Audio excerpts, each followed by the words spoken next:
Assalamualaikum warahmatullahi wabarakatuh. Salam sejahtera, salam perpaduan, salam perjuangan, salam Melaka beribawa pintar hijau bersih. Sagudri le, manakam sepinya kharan ma ni hauma kaifalakum ana bilar syukran mararan kharan inturan mundi ceran tacau. Tuan-tuan dan puan-puan, hari ini saya akan melestarikan diri dengan menonjolkan metod pembangunan ekonomi Malaysia 2025. Saudara, dalam pandemik COVID-19 kita tidak ada pilihan. Di bawah kepimpinan Tan Sri Muhyiddin Yassin, Perikatan Nasional dan juga Menteri Kewangan, kerajaan telah mengorot langkah untuk melaksanakan ataupun merangka strategi jangka pendek, sederhana dan panjang. Baik saudara, saya ingin menarik perhatian pemimpin kerajaan khususnya Perdana Menteri dan Jemaah Menteri, Menteri Besar dan Ketua Menteri, bagaimanakah caranya untuk kita teruskan agenda kita 5 tahun daripada sekarang untuk memastikan Malaysia berdiri sama tinggi dan duduk sama rendah. Baik saudara, kita tampil sarjana, profesor, layman, think tank, rakyat akar umbi, pelbagai stakeholders, 33 juta rakyat. Kita mempunyai idealisme dicatur melalui kesuburan demokrasi berparlimen, iaitu demokrasi Malaysia. Kita mengamalkan demokrasi berparlimen, bukannya totalitarian rejim maupun amalan seperti kuku besi ataupun komunisme. Malaysia mengamalkan dasar demokrasi berparlimen. Maka itu kita boleh tampil melestarikan diri, membantu kerajaan menyuntik idealisme kepada kerajaan kementerian Federal State Local Government. Saya menarik perhatian saudara dan saudari, tuan-tuan dan puan-puan, beri perhatian di sini. Lihat, kita sedang melihat wajah Tan Sri Muhyiddin Yassin selaku Perdana Menteri yang ke-8, kun fayakun, Kerajaan Sri Paduka Baginda, kerajaan yang diperakukan oleh Yang Tuan Agong dan Majlis Raja-Raja Melayu. Saudara, suka atau tidak, Tan Sri Muhyiddin Yassin tidak ada pilihan. Beliau mestilah dibantu oleh pelbagai pihak. Baik, kita melihat bagaimana caranya untuk pastikan Malaysia kembali stabil. Saudara, yang pertama sekali kita melihat aspek politik. Politik apabila kita berhadapan dengan masalah, khususnya pergolakan politik.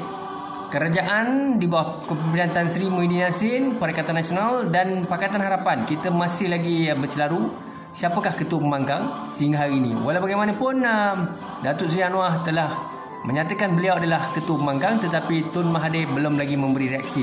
Tapi apapun, kita mesti melihat di sini berdasarkan kepimpinan kerajaan yang terdahulu, ketika kepimpinan Barisan Nasional.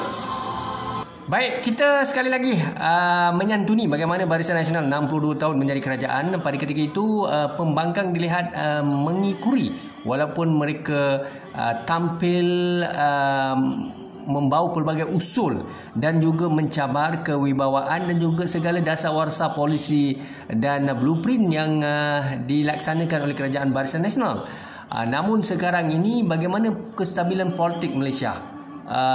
Itulah dia menjadi masalah besar. Sebab itu saya menyurus kepada kenyataan Tuanku Sultan dalam majlis persidangan parlimen 2 hari lepas, yang mana Tuanku Sultan Yang Tuan Agong telah menyatakan, memohon dan merayu kepada ahli parlimen, Malaysia kerajaan pembangkang tidak wajar dalam keadaan pandemik COVID-19 kita cuba nekat menjatuhkan kerajaan ataupun undi tidak percaya, no confident vote kepada Tan Sri Muhyiddin Yassin, ataupun kita menggalakkan satu situasi yang berpanjangan. Kerana politik Malaysia sebenarnya berada dalam satu keadaan yang cukup kritikal. Apabila politik tidak stabil, saudara, tidak kiralah di bawah Pakatan Harapan, Barisan Nasional maupun di bawah Perikatan Nasional, ini jadi tanda soal sekarang ini, kerana adakah kursi parlimen yang dimiliki oleh Tan Sri Muhyiddin Yassin dan juga kursi parlimen yang didakwa oleh pembangkang, kononnya apabila diadakan undi tidak percaya, Tan Sri Muhyiddin akan jatuh rebah. Dan ini persoalan besar. Sekarang ini kita perlu memberi keyakinan, kepercayaan dan juga sokongan kepada Tan Sri Muhyiddin Yassin. Tetapi adakah ini akan diberi laluan oleh Pakatan Harapan? Kerana Pakatan Harapan mendakwa amanah rakyat. Amanah rakyat telah diberikan pada pihak RIU13. Baik saudara, mana-mana negara dalam dunia apabila politiknya tidak stabil, mana mungkin mereka akan bangkit. Jadi tanda soal pada Malaysia dan masa depan Malaysia. kita harapkan segalanya terbaik. Baik, kita melihat juga dari segi perangi rasuah habis-habisan. Jadi kekuatan Tan Sri Muhyiddin Yassin, kita tahu Tan Sri Muhyiddin Yassin bersama Tun Mahathir, Datuk Seri Anwar dan pemimpin lain dalam Pakatan Harapan, dan beliau mempunyai integriti dan juga accountability yang cukup mampan tinggi, dan beliau mahu memerangi rasuah habis-habisan. Adakah agenda ini akan berterusan? Individu, pemimpin, wakil rakyat, tokoh-tokoh korporat dan siapa saja yang frontliner, siapa saja terlibat dalam rasuah, adakah Tan Sri Muhyiddin Yassin akan serius tampil menghapuskan rasuah? Sekiranya negara memiliki khazanah yang banyak melimpah ruah, namun korupsi berlaku berleluasa, apalah maknanya negara itu? Negara berkaitan akan jatuh rebah, dan kekayaan akan dirampas oleh 2-3 manusia menjadi petualang bangsa dan negara. Jadi Yang Bertuan Agong telah menyatakan dalam persidangan Parlimen khas, merayu kepada Tan Sri Muhyiddin Yassin dan kerajaan yang sedia ada, termasuk ahli parlimen, pembangkang dan kerajaan, jangan terpalit dengan rasuah, dan amalan perangi rasuah perlu dilaksanakan di sekolah rendah, menengah dan seterusnya, peringkat lebih tinggi, berterusan di IPT dan sebagainya. Rasuah adalah bara, saudara, dalam tubuh kita dan negara kita. Ibarat bara yang menyerang tubuh dan organ, akhirnya manusia itu akan rebah dan meninggal dunia. Begitulah negara. Negara ini akan hancur sekiranya Perdana Menteri, Jemaah Menteri, Wakil Rakyat korup, tidak berani. Sebab itulah Tuanku Sultan telah menyeru dalam majlis, iaitu titah Tuanku Sultan, supaya rasuah dapat dibanteras habis-habisan. Kita mohon kepada Allah Subhanahu Wa Taala supaya Tan Sri Muhyiddin diberi kekuatan untuk membuktikan agar mahkamah berlaku separation of power, eksekutif, judiciary dan juga legislatif. 3 badan ini bebas, baik pemerkasaan frontliner, saudara, agensi-agensi penguasa seperti PDRM, agensi-agensi custom, immigration, KDN, custom, rela dan sebagainya, saudara, mestilah berintegriti, accountability tinggi dan menangkap, mendakwa dan menghantar balik pendatang asing. Siapa saja menjual IC kad pengenalan, mereka mestilah dipenjarakan seumur hidup, mandatory, dan satu pelaksanaan sangat tegas kerana mereka-mereka ini petualang pengkhianat negara.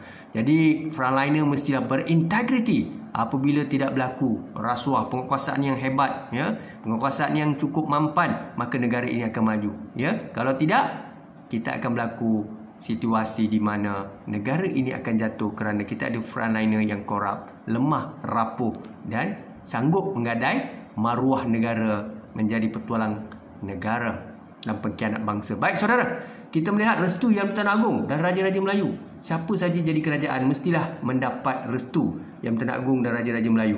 Apabila kerajaan negeri, kerajaan persekutuan, kerajaan tempatan tidak mendapat restu Yang Bertuan Agong, Raja-Raja Melayu dan TYT, maka apakah bentuk dan masa depan kerajaan itu? Baik, seterusnya, penguasaan teknologi. Kita mestilah menguasai teknologi, RNDC, Research Development and Commercialization, Intellectual Property, Prototype dan sebagainya.